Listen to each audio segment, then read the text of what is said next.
Hello and welcome back to the SPFL Fans Podcast. I'm aware it's been a few weeks. It's another month actually since we've done the last one. So common occurrence you're just going to have to bear with. But I'm joined again by Murray. Hello. And Scott. Hello. Seeing as it's been quite a while since we've done this. In fact, the week before the last time we did this, Aberdeen played Hibs. That was Saturday the 2nd of February. We're going to fast forward that a little bit. Going to go up to 22nd of February, which was Hibs Dundee. Good result, I believe, Yes. for Murray's team. A nice 4-2 win over at Dens Parker. Good game. Scott Wright getting 2 assists. A beautiful one as well for his first one. To Saturday, actually, as well. There was a good result for St Mirren away at Tynecastle. A good 1-1 draw with Hearts. Livingston pulled off a 1-0 win against Kilmarnock. And Aberdeen made it a club record 7th away win on the bounce against St Johnstone, winning 2-0. On the Sunday, Rangers winning 5-0 at Hamilton Stadium and Celtic winning 4-1, which Motherwell's goal, very controversial. Celtic wanting it to go back to the keeper, referee waved on, and they ended up scoring from that. It's a bit of uncertainty from the referee that's allowed them to do that. It's caused that we'll move forward to the 27th of February, a midweek games. Aberdeen at home to Hamilton, losing 2-0. Not exactly the result anyone expected, especially me. Celtic walks out 2-1 winners at Tynecastle. Rangers beating Dundee 4-0. Hibs winning 2-1 against St Johnstone, and Kilmarnock Motherwell being abandoned at the start of the second half for fog. We'll talk a bit more in depth now about the St Mirren match against Livingston on Saturday the 2nd of March. So, Scott, take us away. Well, first of all, it's about 3 points. At the end of the day, you don't care the performance. It was a scrappy game. Livingston, St Mirren, not two of the best quality teams. But a rebounded shot in the last minute by Ryan Flynn is a big 3 points for us, and hopefully we're going to get that a wee bit closer to safety. Obviously, it's a good result for you, coming off of a really good month, actually, for St Mirren. The last few results have been really good for them. It's a good sign of positivity. A nice 2-2 draw with Aberdeen, 1-1 draw with Hearts, and 1-0 win against Livingston, a team who, before the January break, were unbeatable and the team to beat. Yeah, as you were saying, usually with St Mirren, once you get a positive result, you usually don't back it up. But as we got the result at Aberdeen, we were all very impressed. I mean, we're usually, Hearts, we might not get anything here. But we played well, right? And then we go into Livingston, we need to win, and we've actually pulled through 3 games unbeaten in a row now. It's actually looking quite good. We're still bottom, but it's only by a point, and it's starting to look really promising, and maybe we can actually avoid the drop. Yeah, I mean, it's good for you to obviously have a little bit of fight after the horrible start to the season you had under Stubbs. It's good to see you recapturing the form that brought you up. We'll go back to the last Hibs game that was played, and that was a nice 2-1 away win to St Johnstone, actually. Mm-hmm. We'll go back in the Prem, and obviously for you it's a good result to get that sort of a win at St Johnstone, who currently haven't got the best home form, but always a tough team to go and beat. Yeah, that was actually quite a big result, and sort of symbolically for us, as we've always sort of struggled against St Johnstone, specifically at McDermott Park. I believe our last win at McDermott Park was something like 2013. So that we were also given a soft but penalty, and Omionga played a beautiful pass, and McNulty made his second goal. Also in that game, Slivka also went down to 10 men, also showing the character that Heckingbottom has brought. Yes, obviously a big change from Neil Lennon playing very negative, boring football, losing lots of games, drawing lots of games, and then Heckingbottom's came in. His first game was a Hamlin game? Yes. Yeah, a nice 2-0 win there, a 4-2 win away at Dundee, and then picking up the points at St Johnstone. Obviously we've had a cup weekend as well, but we'll touch on that later after I talk about the Aberdeen Hamilton game. Yes. I really don't want it, to be honest, but obviously the match didn't start off the greatest. 18 minutes in, Max Lowe had to be forced off through injury, and Constantine moved out to left back, Devlin and moved into centre back. It was a very makeshift defence from the start. George Oakley, I don't know where it came from, but I think it was a cross-come shot, and it just turned into one of the best goals I think I've ever seen at Pittodrie since Johnny Hayes against Celtic.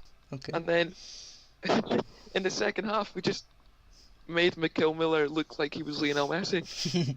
It's just a shocking performance, and it just sums up our home form, to be honest, in the last few games. I mean, I go back to our last fixtures at home. Start off with Stenhousemuir back in January, 1-1 draw. Kilmarnock came up here after a nice 3-0 win away to Hamilton. Kilmarnock, we drew with them. Rangers came up here and it was a really good game, but we lost 4-2. Then, obviously, our only win so far at home in the last 2 months against Queen of the South, which doesn't really count because Queen of the South. A 2-2 draw with St Mirren, as previously mentioned, and then a 2-0 loss to Hamilton. It's not exactly the home form that was once seen at Pittodrie, especially last season when it was nicknamed Fortress Pittodrie. Yeah. It went from that to really just any team can come up here and get a result. Apart from us. Apart from you, because I don't know what happens. We'll go on to the Scottish Cup weekend that was just played. We'll start with the first game of the weekend, Hibs Celtic. Murray, if you'd like to talk us through that game. I don't think we played bad overall.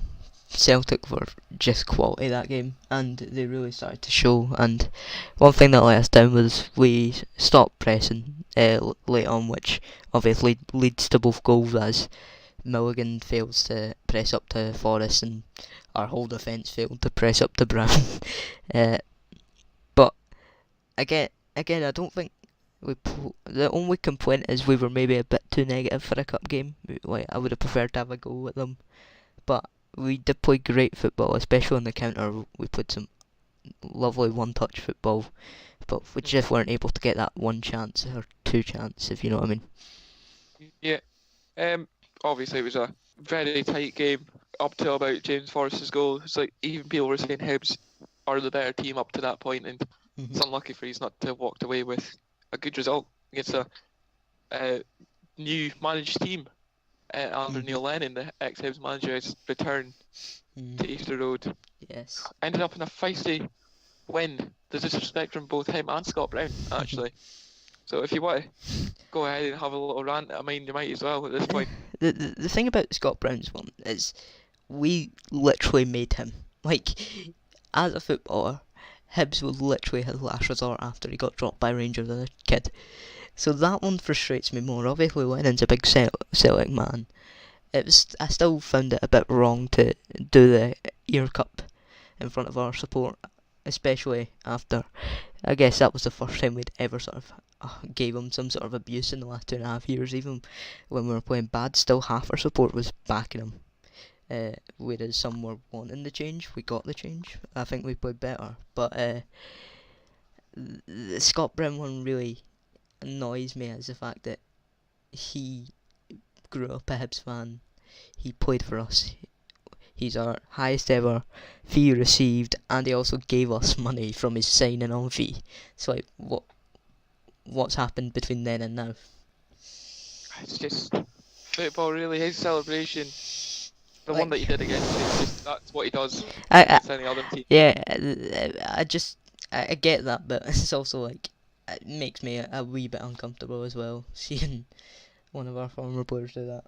Yeah, we'll move on to the next game of the weekend, which was the Aberdeen Rangers game, the final one to be played at Pittodrie this season. What a cup game! It just sums up the beauty of the cup. A really good performance. It was the Aberdeen team we knew and knew how to watch back in 2015. The game, straight from the off, Aberdeen had the intent. Obviously, Max Lowe really stood out. Start of the game, he's instantly at everyone's faces. He was saying after the game, he wasn't sure if he was going to make it and was ready to take an injection to play through the 90, which shows his desire to play. Obviously, a makeshift defence, playing Don Ball out of position. McLennan was thrown in as well, but on the stroke of the 15th minute, Gary Mackay-Steven was taken off after a really poor challenge from Connor Goldson, which resulted in Sam Cosgrove making it 1-0 to Aberdeen. It was a lot of complaints for Rangers camp, but he slid in from behind Gary Mackay-Steven, taking his out his left leg, and he's not even got a glance on the ball. The only excuse he's got for that tackle is he hadn't seen him. It's such a poor tackle.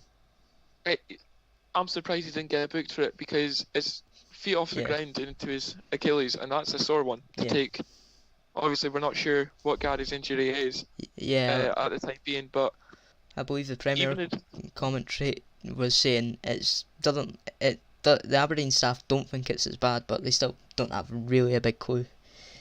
Yeah, I mean, even after he came off, Niall McGinn came on and really delivered a few dangerous balls. But 4 minutes after half time, Greg Stewart fails to clear. Rangers get a corner. Ryan Kent whips it in, and Joe Waddle, unmarked at the back post, taps on it in. Lost by Sam Cosgrove at the very start of the corner. I think he was blocked off by Lewis Ferguson. It was Kalame from the corner, but even then we pushed on.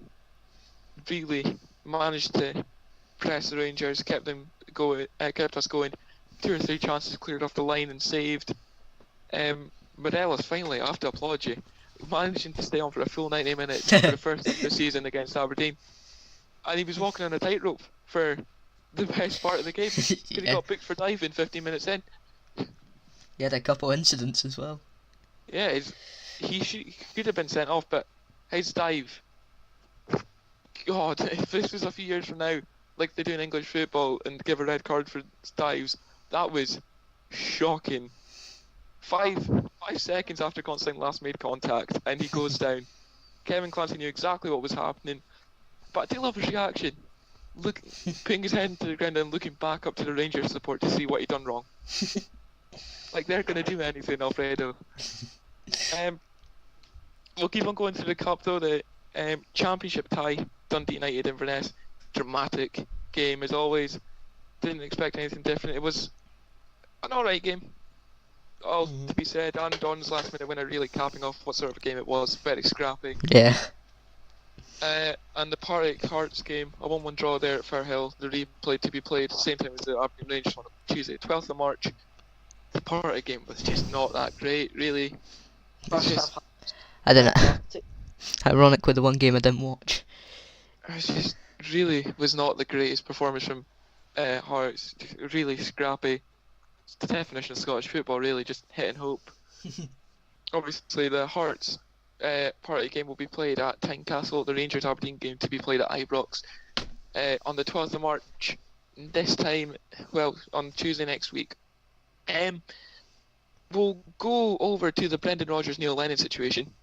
I've got a quote here from Gordon Strachan admitting that he would have stayed in Celtic if he was in Brendan Rodgers' shoes.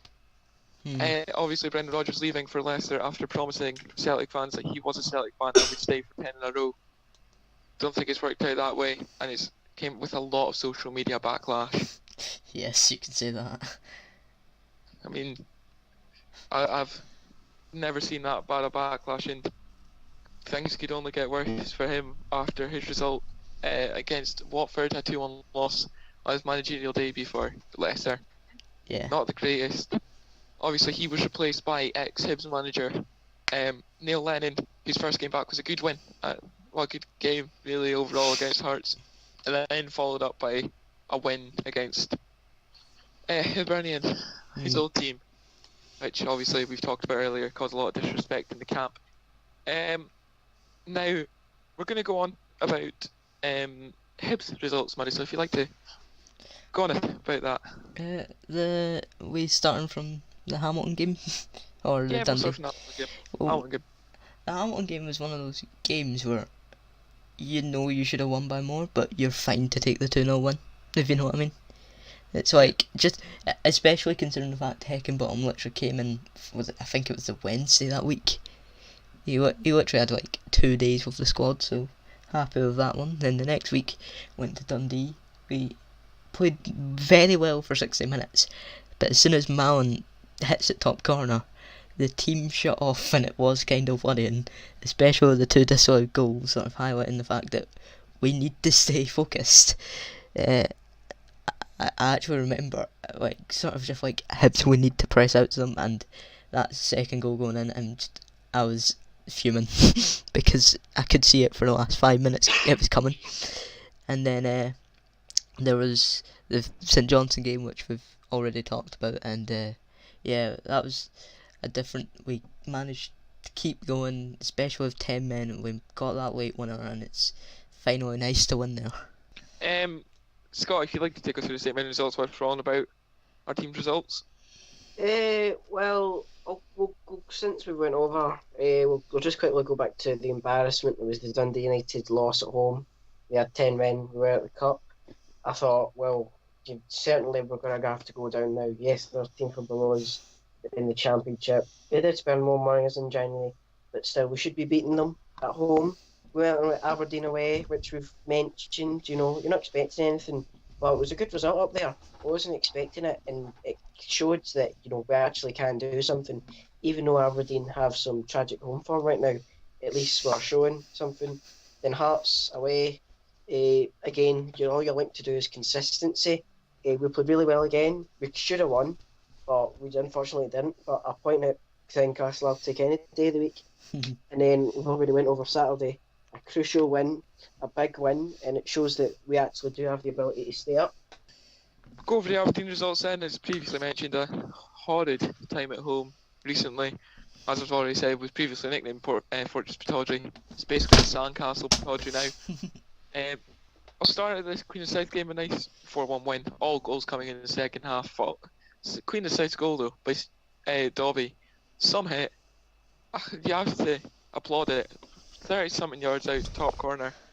Some hit from a 30-something-year-old man. Followed up by the disappointing result that is St Mirren. Just went out there. Someone must have put it into their heads that they are winning this game before. It's just really poor. A nice away win. As I already said, it really equalled that club record. 7 win on the trot. Away. Disappointment against Hamilton midweek. And then last Sunday, a nice 1-1 draw with Rangers, which was the best game I've saw at Pittodrie since 2018. Yeah. We'll go to Celtic, actually. And I want to know what you do there now, Murray. Like, what I would do is in Neil Lennon's shoes or Celtic. Yeah. Alright, well, you'd imagine Neil Lennon would take over till the end of the season. Much like if I was Brendan Rodgers, I would have done anyway. Then that leaves him the opportunity to either stick with Neil Lennon, which he's brought out 2 good results in his first 2 games. You'd imagine he'd continue that. He's got a nice squad to build, but also it is only a 6-month deal, so there might be something that Celtic are keeping away. They might have some big name or someone who they have fully trust to take them on for the next few years and win that 10 in a row that they so crave. Yeah, well, there is links with former Leicester manager Claude Puel, who obviously would be a really good fit for them, I believe. Experience internationally across France and England. He's just a good manager to have at a club, especially at Celtic. Yeah. So, Celtic manager, heavily linked as well, Marco Rose. Yeah, exactly. Like 2 really decent managers. I think if I was Celtic, I'd just keep Neil Lennon as far in as close to the team as possible. Yeah. I don't know if obviously next 3 games for them is Aberdeen at home, Dundee away, and then the Old Firm at home. So I mean, if Lennon picks up 9 points from them 3 games, it could really state a claim for him staying in. Yeah. If he gets that treble, I think he will be a manager next season. Fair shout, yeah. Scott, I mean, would you have done anything differently to us too? Or? First of all, if I was Brendan Rodgers, I wouldn't have went away. Obviously, you're winning trophies, you get in Europe. But anyway, I think Lennon. I think Celtic should stick with Lennon if he does win the treble. If he does win the treble, as you said, because he knows the club. He did actually start the 10 in a row challenge kind of thing. He can kind of do it. I mean, he had a wee blunt with Hibs this season, but he can clearly do it with the players that he wants and he needs. And yeah, Celtic. I think Celtic will stick with him. Yeah. Well, I think he would hope that he is getting the deal next year as well. Obviously, Scottish football recently has been tainted by what is hooliganism recently. I'm going to start off with the Alex Ray quote of hooliganism is at its worst since the 1980s, which is a bold statement to make, really, as that just proves how backwards we've went since then. Yeah, well, first of all, there's some correlation with Rangers being back in the league, because obviously there was 5 years without them in the league and there was barely an issue with fans. We'll also take what Steve Clark and Chris Boyd said after the 5th round replay at Ibrox. Steve Clark and Chris Boyd both coming out after the game saying that the secretary singing to them is not acceptable, and Clark has accused some Rangers fans of living in the dark ages. Yeah, I would agree. I think he's, well, definitely entitled to have a go at them. Yeah, I mean, it's a shame because obviously, as you said, there is some correlation with Rangers being back in the league, because before there was nothing, and now it's just every week it seems to either be a referee decision that's headline or some form of hooliganism that's come up as well. Yeah. Obviously, there's been multiple other things, from Chris Boyd being hit with a coin, Rangers fans lobbing a coin off of a linesman. Pretty much obviously, every club lobbing something at someone. Yeah, and obviously at Sunday's Aberdeen Rangers tie, there was seats being thrown after the game from Rangers fans. They broke 60 seats. Yeah. Aberdeen fans broke none. I mean, fair play, we threw them back. I'm not excusing that behaviour, it's not good enough, but from the Rangers support to have broken 60 seats, it's not. To go to a football game should be to support your team, not to try harm other fans or throw chairs about or throw whatever over fences. I mean, I was being told the other day, there was an article that was put out that two Rangers fans were planning to go into the Merkland stand, the family stand, in Aberdeen shirts and have knives on them, and if Rangers won, they go ahead, and if Aberdeen won, they go ahead stabbing Aberdeen fans, and you're going out there to do that to kids. I didn't see that. Jesus Christ. Do you think we need more police? Yeah, you would think so. Well, I think it just shows how bad the police insurers are, because how many grounds across the country do you get in just by showing your ticket? The only thing they have to check is your bag, and the most they do is put their hand in and take it back out and say, yeah, it's fine. There needs to be more. There need to be better and safer policing of crowds at games. I mean, I was at the Aberdeen Rangers game in the South Stand, which is obviously the stand that away fans sit in, and I go in quite happily with a jacket and carrying another jacket. No steward asked to stop me, but then the woman behind me has a handbag, and he literally, I turn around to see what's happening. He puts his hand in, takes it straight back out, and goes, "No, that's fine." Guy behind him carries in like a backpack and just gets straight in. Yeah. It's the inconsistency that could lead to a lot of either disasters or a lot of innocent people getting harmed. Yeah. It happens at St Mirren as well, like, because usually there's the North Bank, and it's usually over like 12 to 19. All of them get searched at this, but I go in the same turnstile, but I'm with my dad. I'm the same age as them, you know, and I don't get searched. I mean, I don't have it on me, but you need to make sure of like everyone. You can't just go around stopping these particular people and let these other people in. Like when I go into Easter Road, I'm gonna be honest. I have basically got everything in my pockets, so my pockets are fairly big. But the only thing they've ever asked me to show is my season ticket. I mean, what I can remember, the only time I've properly been searched is the Scottish Cup final in 2017, because I went with a backpack on because I was carrying stuff, because obviously it's a long drive down. Yeah. So having something there would have been handy. So I walk into the stadium because leaving it on the bus isn't safe enough. So I took it in, and the only time really was then, because I had to pass 3 lines of police to make sure. But I mean, back at the League Cup final in 2018, I wasn't stopped once, and I was carrying the same bag. Yeah. It's the inconsistency, as I said, that can lead to a lot of football disasters. Back onto the topic of offensive stuff and stuff of people throwing. A bottle of Buckfast was thrown at Celtic winner Scott Sinclair at the Hibs Celtic game. Or as the Scottish Sun like to report it, Bucks Fizz. Yeah. I mean, I don't know who threw it, I don't care who threw it, but throwing stuff, especially a glass bottle, God knows how they got that into the stadium. Yeah. The inconsistency. It's not tolerated. Yeah, that bottle definitely came from our East Stand. And Yeah. it's just frustrating because there was about 13,000, 14,000 people at that game who were there for just to watch football and get entertained, and there was probably a maximum 100 people who were just looking for trouble, and it just ruins the reputation. What's the point of it as well? Yeah, it's Because pointless. there's been five coin incidents this season. You know, one of them, I think the Hearts fan got banned. I mean, you've got a risk of getting banned if you don't like the player. Yeah, go shoot abuse at him. It's not the best, but don't go over the top. You're throwing money, throwing bottles. You could potentially hurt the player physically.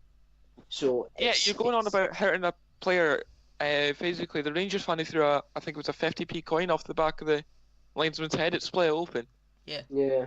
It's also like the Edinburgh Derby back at Tynecastle in October. Like, I wasn't there for it, but like everyone that I've heard was there. It was just literally anything anyone could find out their pockets was being lobbed in between the new main stand and the Roseburn end.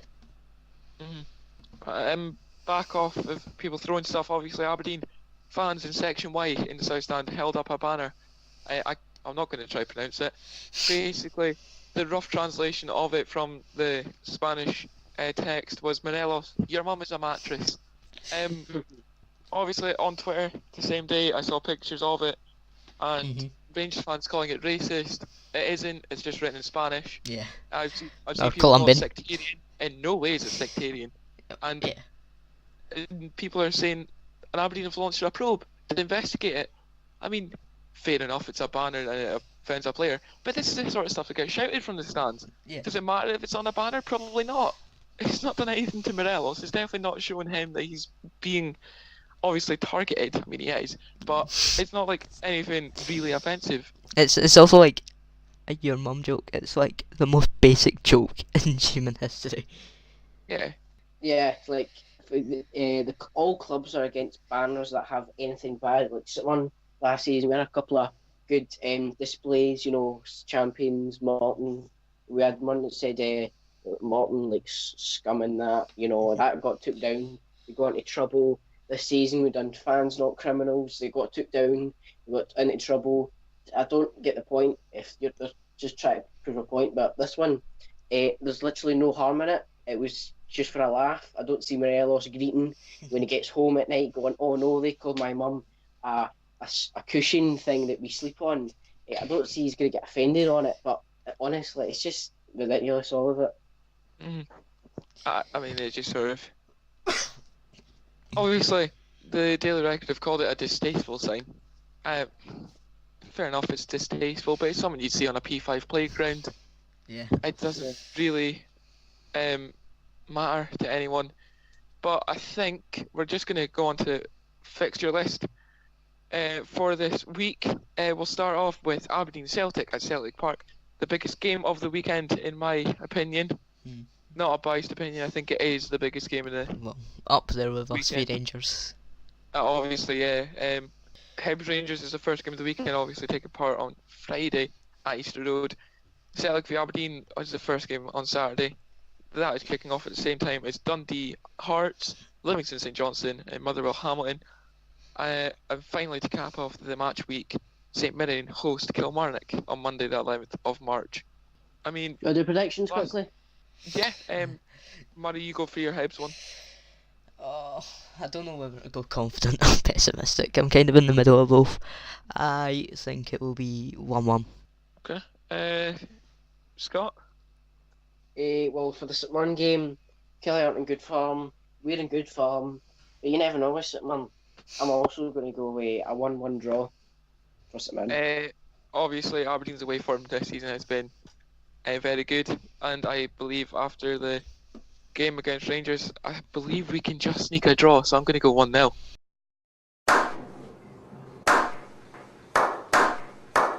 Oh. It is heart over head, but it's a reasonable guess, I'd say. Anyway, we'll look at the table. Last time we did this, top 6 were split by only a few points, not even in double digits. Now, the top 3 are split by 16 points. Yeah. Obviously, the dogfight at the bottom was split by about 6 or 7 last time we did this. Now it's only 4, so That's swap. got closer. It's quite the swap, isn't it? Yeah. St Mirren now on 17 points, Dundee on 18, Halman Academical on 21, Livingston above them by 13 points on 34, Motherwell on 37 and 8th, St John's are 7th to 38. Hibs finally in the top 6 for the first time in a few months. Since October. Yeah, on 41 points. They're 3 points off their city rivals Hearts, who are on 44. Kilmarnock still in the top 6 on 47. Aberdeen fell down to 3rd, now on 50.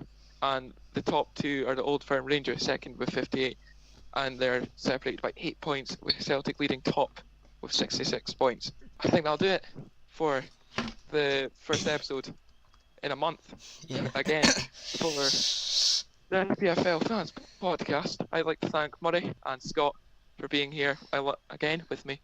Yeah, we'll see you in another few weeks / month, maybe year. Anyway, see you next time. Hey, Bye. Bye.